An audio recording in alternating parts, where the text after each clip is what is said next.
Welcome to Spot Check, the video update series for The Greatest Unreality, a dissertation about Dungeons & Dragons. I'm Nick Miser.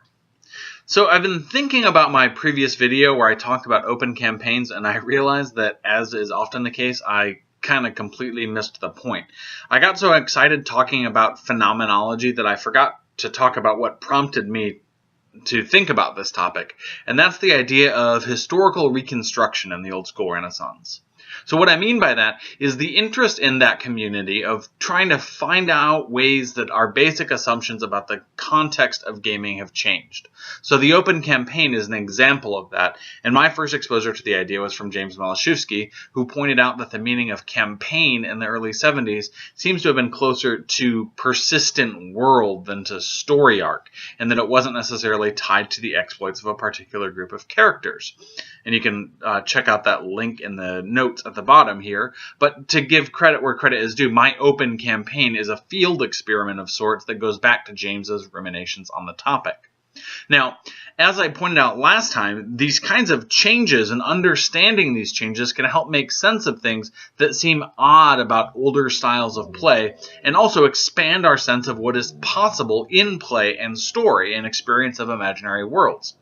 So this week I want to take another example, mostly focused on the individual game session rather than overall campaign structure, although they are related.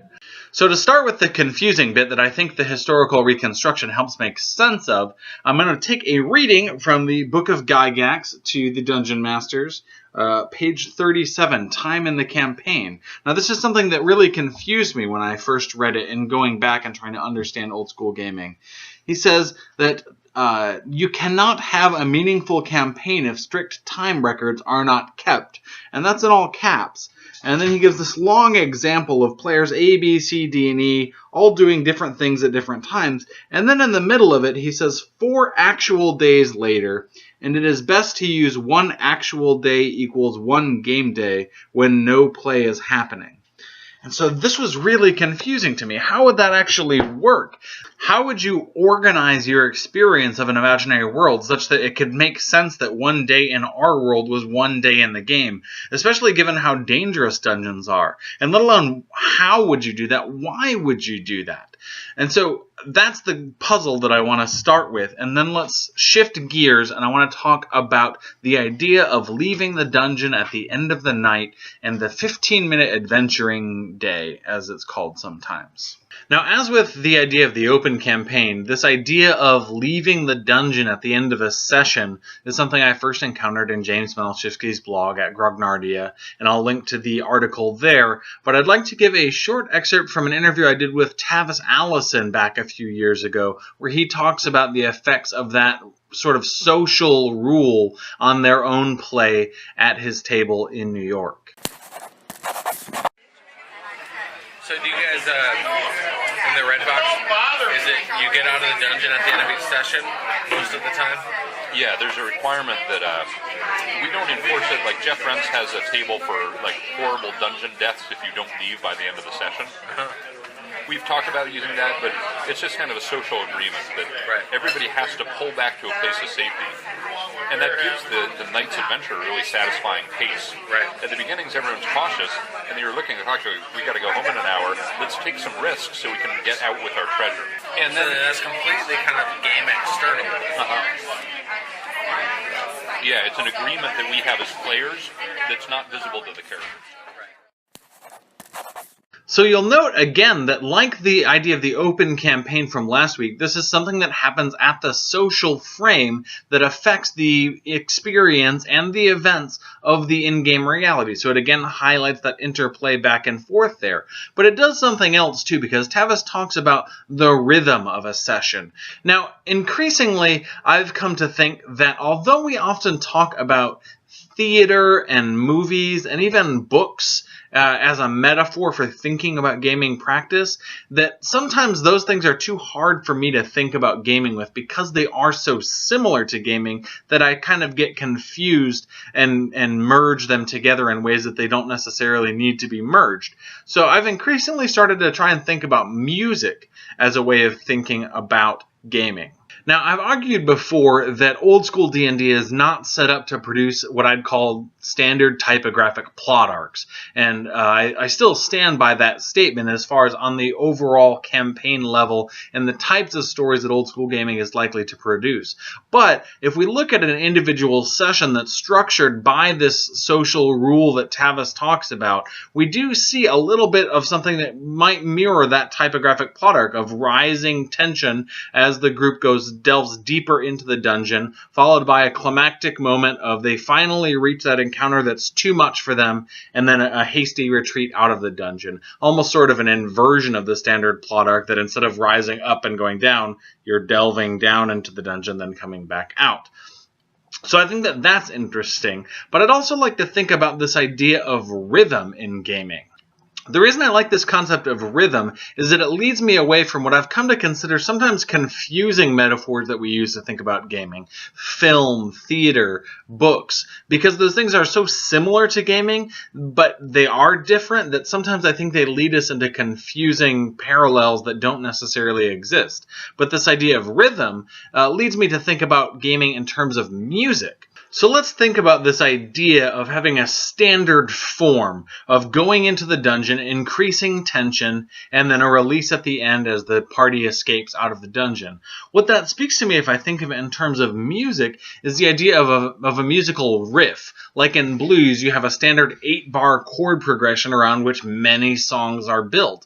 And so what if we think about building game experiences out of riffs like this, of specific licks that people master and make variations on? So in order to think about that, let's look at the basic structure of this riff. I think that the basic structure of this... Stop it. I think the basic structure of this riff is a steadily increasing tempo that involves... I think the basic structure of this riff involves a steadily increasing tempo that involves diminishing resources, I think the basic structure of this riff is a steadily increasing tempo of exploration punctuated by moments of combat and I think the basic structure of this riff is a steadily increasing tempo of exploration punctuated by moments of heightened danger, whether that's combat or something else, that steadily increases, and the tension of each of these punctuations increases, or if we're going to use musical metaphors, maybe like rim shots or percussion moments.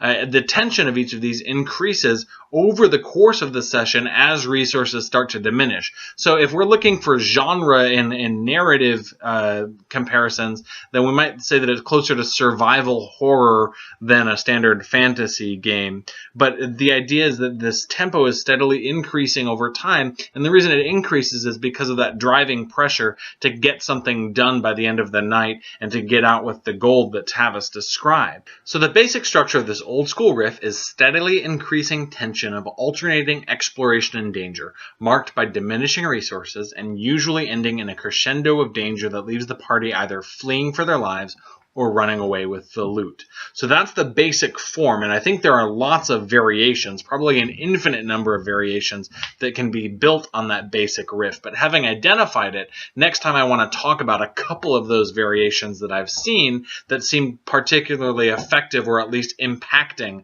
on the groups that experienced them.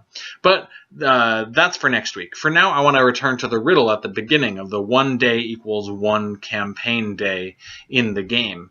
And so I think that this idea of leaving the dungeon at the end of the night clarifies that, because if you leave the dungeon at the end of the night, then you have this lull between the sessions, which maybe we can think of as sort of a broader riff, where you have heightened time condensation in the experience of a particular session with this dungeon delve riff.